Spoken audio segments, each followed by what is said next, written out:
నమస్తే, welcome to legend TV. ప్రస్తుతం మనతో మోత్కుపల్లి నరసింహులు గారు ఉన్నారు, మాజీ మంత్రి.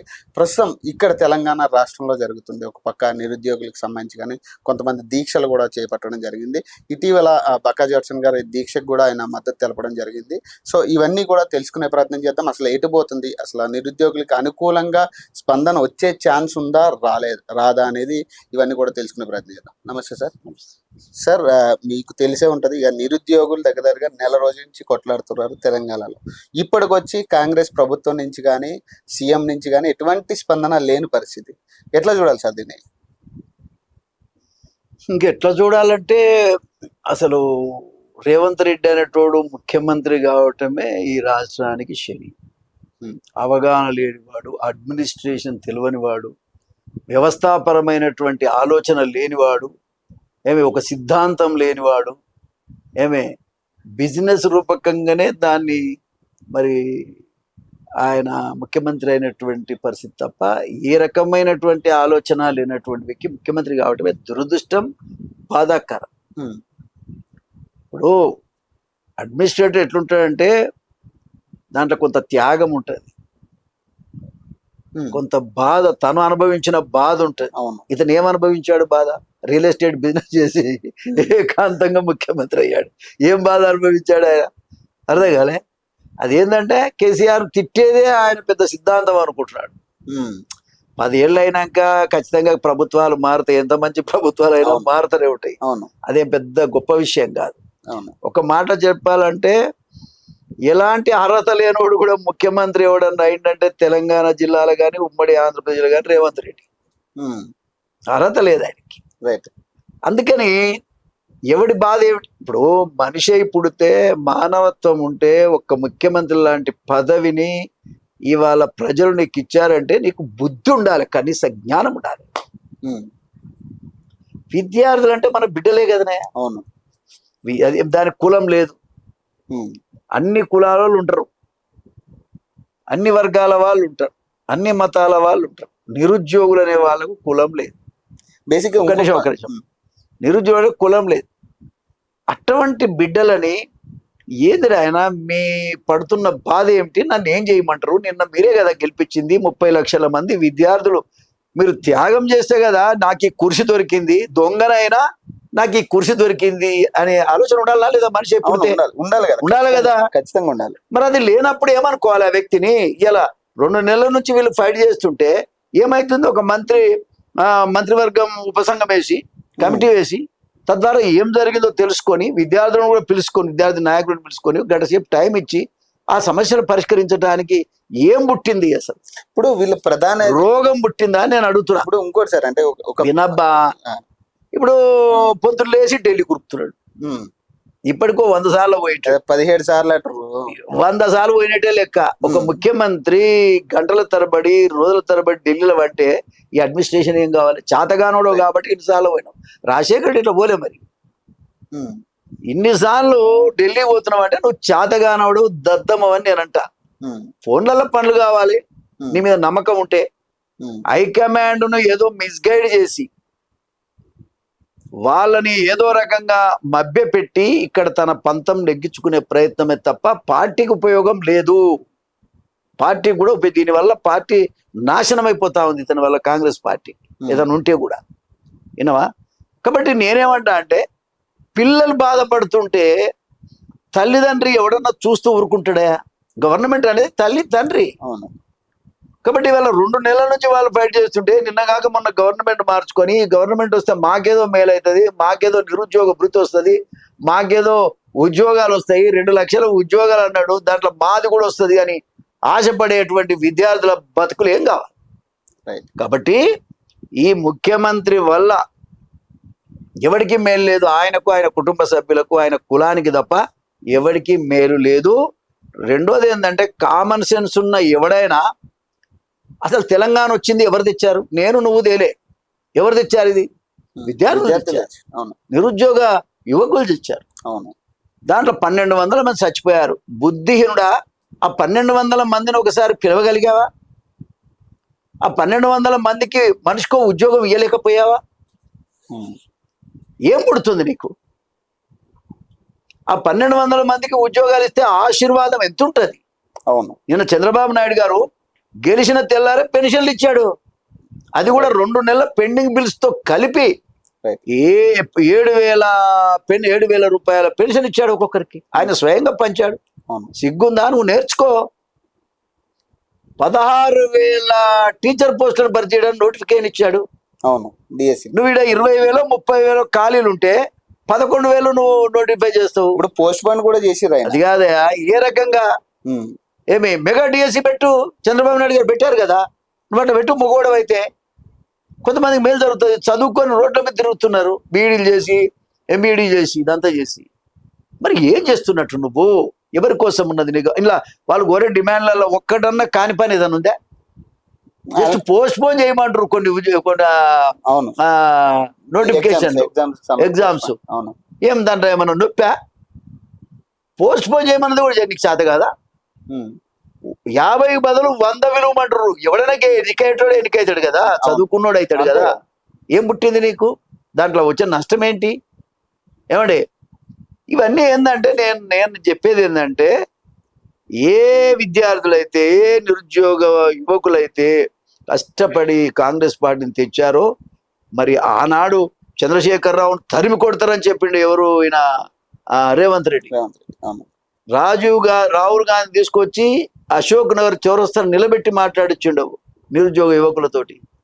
సిగ్గుందా? పాపం ఆయన ఇజ్జత్ తీస్తున్నావు నువ్వు. ఏమే తరిమి కొట్టండి కేసీఆర్. ఇప్పుడు నిన్ను తరిమి కొట్టరా? మరి ఇప్పుడు నిన్ను తరిమి కొట్టరా అనండి. ఏంటి నీ బతికేంది? థూ అని ఊంచేదాకా మనం బతకాలనా? ఇవాళ నేనేమంటున్నా అంటే, అసలు జ్ఞానం లేనటువంటి, రాజకీయమైనటువంటి శక్తి త్యాగాలు లేనటువంటి వ్యక్తి కుర్చీ మీద కూర్చుంటే ఇట్లనే ఉంటది. మరి అటువంటి వ్యక్తిని ఆ కాంగ్రెస్ పార్టీ హైకమాండ్ మరి ఏ రకంగా ఈయన చేశాడో గాని అది దురదృష్టకరం, చాలా బాధాకరం. ఇంకోటి సార్, అంటే ఎమ్మెల్సీలు కాబట్టి ఇవాళ నేను ఏమంటా అంటే, వాళ్ళ ఉసురు తగులుతుంది, నిరుద్యోగుల ఉసురు తగులుతుంది. నిరుద్యోగ వృత్తివయా మొగోడా.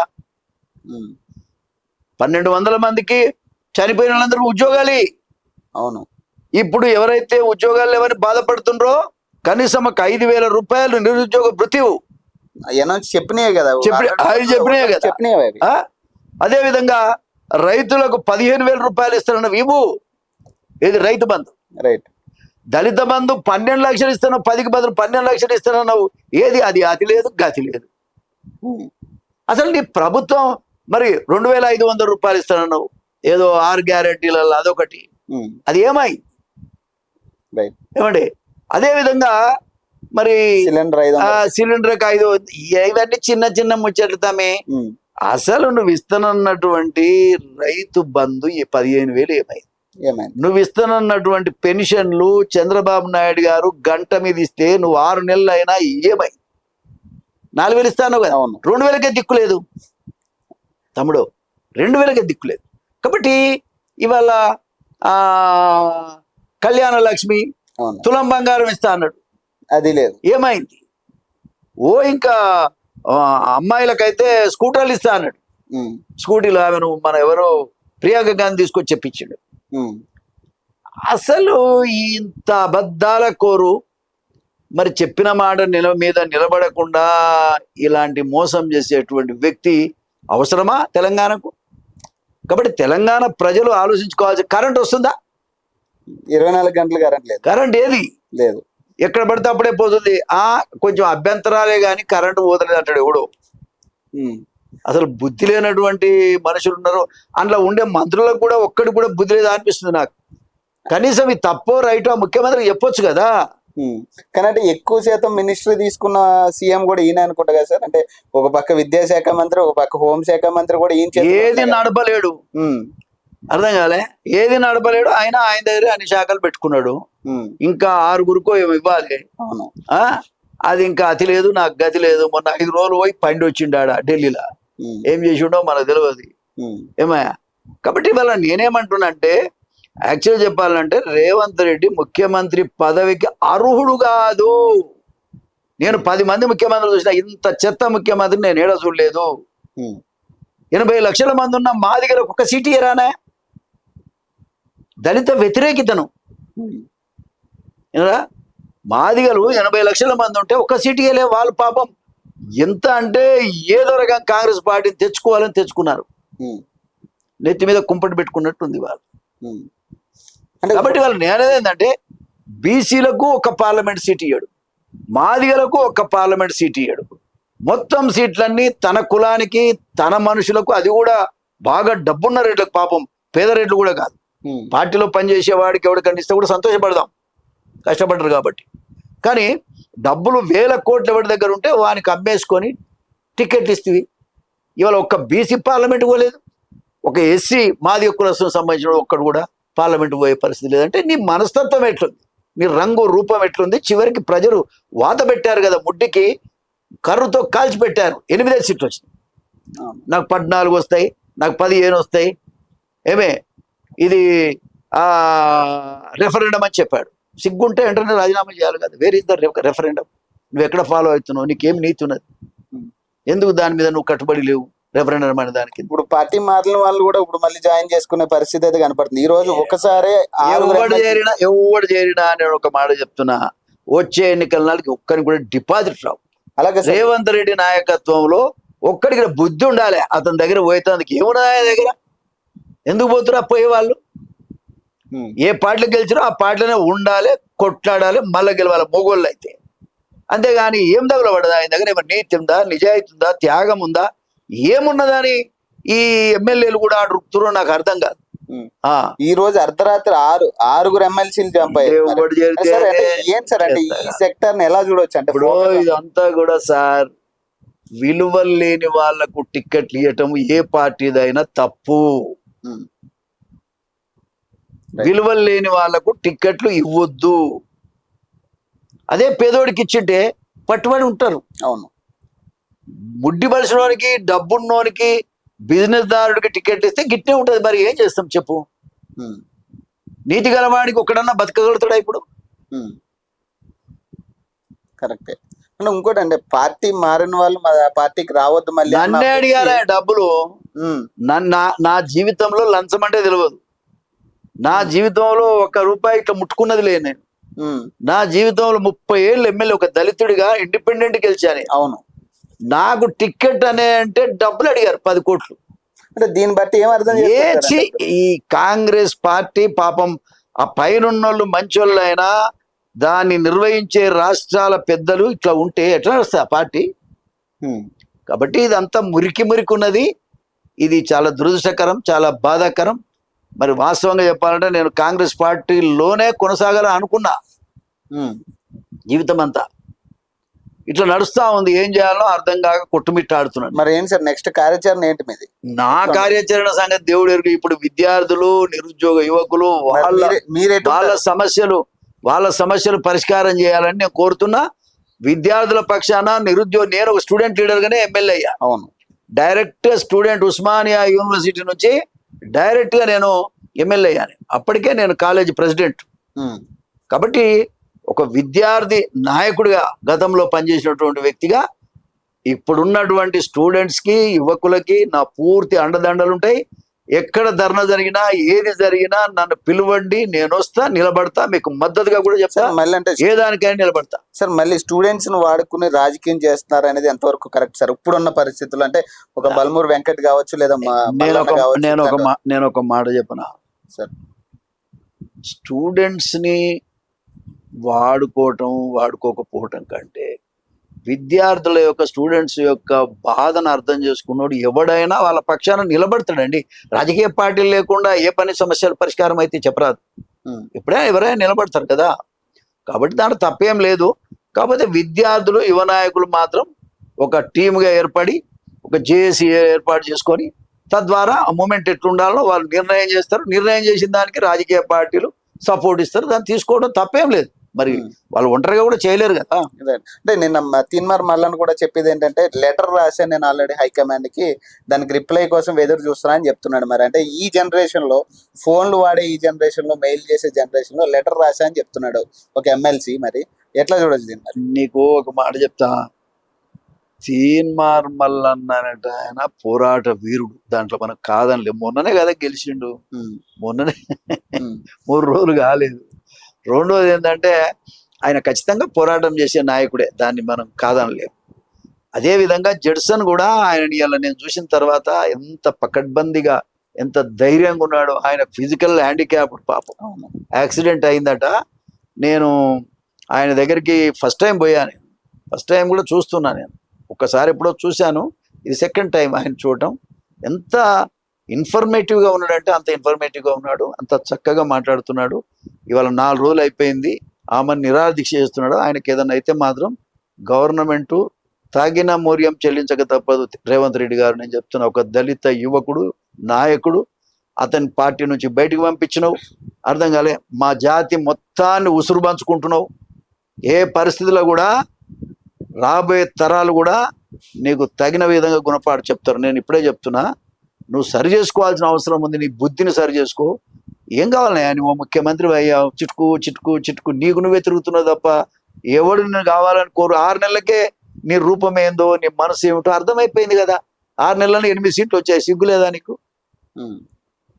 సిగ్గుండాలి కదా. నాయకుడికి సిగ్గుంటే అన్ని పనులు అయితే, సిగ్గు లేని వల్ల నాయకుడు కావడమే ఇవాళ బాధాకరం. ఏనా? కాబట్టి ఇవాళ ప్రజలు కూడా ఆలోచన చేయాలి. ఇటువంటి దుర్మార్గుడికి రాజ్యాధికారం ఇచ్చామనే బాధ. నేను కూడా అనౌన్స్ చేశా, మా తమ్ముడు అని అనుకున్నా నేను, కానీ తమ్ముడు కాదు, అబ్బో పెద్ద దుర్మార్గుడు. ఆయన ముఖ్యమంత్రి అయినాక అన్ని విషయాలు బయటపడి తెలుస్తా ఉన్నాయి. చాలా బాధాకరమైన విషయం. ఏదేమైనా రేవంత్ రెడ్డి గారు ఒక మంత్రుల కమిటీ వేసి మరి ఈ సమస్యను పరిష్కారం చేయాల్సిన అవసరం ఉంది. ఆయన కూడా స్వయంగా ఇన్వాల్వ్ అయ్యి విషయం ఏందో గమనిస్తే అందులో సాల్వ్ చేయలేదే లేదు. వాళ్ళు కోరుతున్నది ఏం పెద్ద ఇదని, నీ ముఖ్యమంత్రి పదవి అయితే వాళ్ళు కోరటం లేదు. అవును. ఇంకా నీకు భయం ఏంది?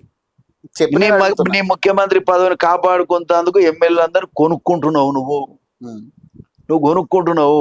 ఆ రియల్ ఎస్టేట్ డబ్బు పెడుతున్నాడు, కొంటున్నాడు. ఇక వాళ్ళకేంది, గవర్నమెంట్ లో ఉంటే 4 పనులు అయితే, ప్రతివాడు ఏదన్నా పనులు అయితే, ప్రజల పనులు కావు, సొంత పనుల కోసమే రాజ్యాలు వెళ్తున్నారు, సొంత పనుల కోసమే ఎమ్మెల్సీలు అవుతారు. టీబెట్రా సొంత పనుల కోసమే ఇలా చేసుకుంటారు తప్ప మరొకటి కాదు. సార్ మరి నేను తీవ్రంగా ఖండిస్తున్నా. జడ్సన్ తో స్వయంగా ముఖ్యమంత్రి గారు మాట్లాడాలి, లేకపోతే మంత్రుల కమిటీ వేసి అయినా మాట్లాడాలి. అదే విధంగా విద్యార్థి నాయకులందరినీ పిలవాలి, అందరితో కూడా మాట్లాడాలి, ఈ సమస్య పరిష్కారం చేయాలని నేను డిమాండ్. పాయింట్, విద్యార్థులను కూడా చూడకుండా నిజంగా ఒక కొట్టి లాక్కెళ్లే పరిస్థితి కూడా చూసాం ఇందాక. అంటే రక్తాలు వచ్చేలా కొట్టడం జరిగింది, పోలీసులు కూడా అరెస్ట్ చేసే దూరంలో. మరి ఎట్లా చూడాలి సార్? అంటే స్టూడెంట్స్ ని ఆ విధంగా ట్రీట్ చేయడం అనేది కరెక్ట్? చాలా తప్పు. రేవంత్ రెడ్డి కూడా తనకు తాను హీరో అనుకుంటుండు, కానీ చాలా దురదృష్టం. పిల్లల్ని, మన బిడ్డల్ని మనం కొట్టుకోవడం అంటే మంచిది కాదు. పిలిస్తే వస్తారు కదా, వాళ్ళు రానప్పుడు ఆలోచన. అవును, వాళ్ళేమో టెర్రరిస్ట్ కాదు కదా. మాకు ఉద్యోగాలు కావాలి, అరే ఏమా ఉద్యోగం ఇవ్వలేని విధవలు మరి రాజ్యం మీద తిట్టినాయా? నాకు అర్థం కాదు ఇది. ఉద్యోగం ఎందుకు ఇవ్వలేవు? నువ్వు ఇవ్వలేదు ఉంటే చెప్పు, ఈ కారణాల వల్ల ఇవ్వట్లేదు, ఈ ఉద్యోగాలకు ఇప్పుడు ఇస్తా, ఈ ఉద్యోగాలకు అప్పుడు ఇస్తా చెప్పు. బయట చంద్రబాబు నాయుడు గారు నీ సిగ్గు తెచ్చుకో ఆయన చూసి ఇమీడియట్ గా. పెద్ద మనిషి గంటల మీద ఇసుక ఫ్రీ ఇసుక ఇస్తాను అంటున్నాడు, మరి నువ్వెందుకు అనౌన్స్ చేస్తలేవు? ఎడబొక్క పెట్టిండు. మొత్తం ఎమ్మెల్యేలంతా ఇసుక దందాలే. ఏ ఎమ్మెల్యే చూసినా, ఏ ఎంపీ చూసినా ఇసుక దందాలు, భూముల దందాలు, రియల్ ఎస్టేట్ బిజినెస్లు. రేవంత్ రెడ్డి ఇంటికాడ పేదోడు ఎవడన్నా కనబడుతుండా? ఇది ప్రజావాణి అని ఒకటి పెట్టారు, పనికి మాలి. ఎవడన్నా ఏ సమస్య పరిష్కారం అవుతున్నాయా? ఈ సమస్యను పరిష్కారం చేయి, ఇంతమంది కొట్లాడుతున్నా కావట్లేదు, ఆడపోయి దరఖాస్తు ఇచ్చిన చేస్తాడు మొగోడు. ఒక్కరోజు తూతూ మంత్రంగా వచ్చిపోయింది అంటే ఆడికి. అవును, మళ్ళా వచ్చిన పాపాన పోలే. ముఖ్యమంత్రి ఏం బీక్ పారదెంగుతారు మీరు చేస్తున్న పని ఏంటని నేను అడుగుతున్నా. మీరు ప్రజల పనులు చేస్తామని చెప్పి ఎంతో కంచెర కొట్టినాం, బొంచెర కొట్టినాం, ప్రతి నిత్యం కంచేస్తున్నావు కదా. అవును, ఇవాళ విద్యార్థులకు కంచెలేసి కొట్టిరు కదా. అవును, గుండ్ల కంచెలేసి కొడుతున్నారు పాపం. ఎంత అన్యాయమే. కనీసం సెక్రటరేట్ కూడా ఎలా లేదంట, వాళ్ళకి పర్మిషన్ కూడా లేదంట. ఏం చేస్తాం? నేను ముందే చెప్పాను, నేను అర్హత లేనివాడు ముఖ్యమంత్రి అయ్యాడు. దీనివల్ల రాష్ట్రానికి అన్యాయం జరుగుతూ ఉంది, నష్టం జరుగుతూ ఉంది. పేద విద్యార్థులు, యువకులు, నిరుద్యోగుల ఉసురు తలగకమ్మానదు.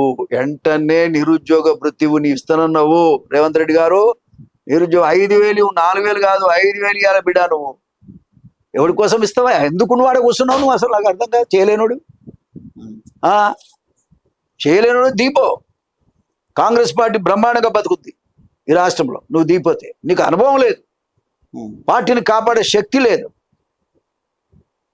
కాబట్టి పొద్దున్న లేచి ఢిల్లీకి తిరగటం, ప్రధానమంత్రిని దర్శించుకోవడం, ప్రధానమంత్రి దగ్గర కలవటం కూడా ఎన్నడన్నా అవకాశం వస్తే నేను మీ అమ్మడే ఉంటా సార్ అని చెప్పొచ్చింటాడు ఈయన. అంతకు తప్ప ఆడపోయి అభివృద్ధి కార్యక్రమాల గురించి ఈయన ఏం మాట్లాడుతాడే? ఈడ తిట్టడం ఆడ కలవడం అంతేగా. ఇదంతా ఉత్తదే. బోకస్ మనిషి కదా, బోకస్ మనిషి. ఆయనకు నేను ముందే చెప్పా, విలువలు లేని మనిషి అంతే. కాబట్టి అటువంటి వ్యక్తి వెంటనే విద్యార్థి సంఘాలను పిలిపించి వాళ్ళతో మాట్లాడాలి. మీరు మంత్రుల సంఘం వేసి కమిటీ వేసి తద్వారా పరిశీలన చేయాలి. నువ్వు మాట్లాడాలి, సమస్యలు పరిష్కారం చేయాలి. పరిష్కరించకపోతే రాబోయే కాలంలో తీవ్ర పరిణామాలను ఎదుర్కోవాల్సి వస్తుంది. విద్యార్థులు అంటే మాట కాదు, యువకులు అంటే మాట కాదు, నిరుద్యోగులు అంటే మాట కాదు. ప్రభుత్వాన్ని 10 నిమిషాలు మార్చిన ఘనత వాళ్ళదే. తప్పకుండా రేపు నిన్ను కూడా మారుస్తారు, అది గమనించుకోవాలి. Thank you sir, thank you.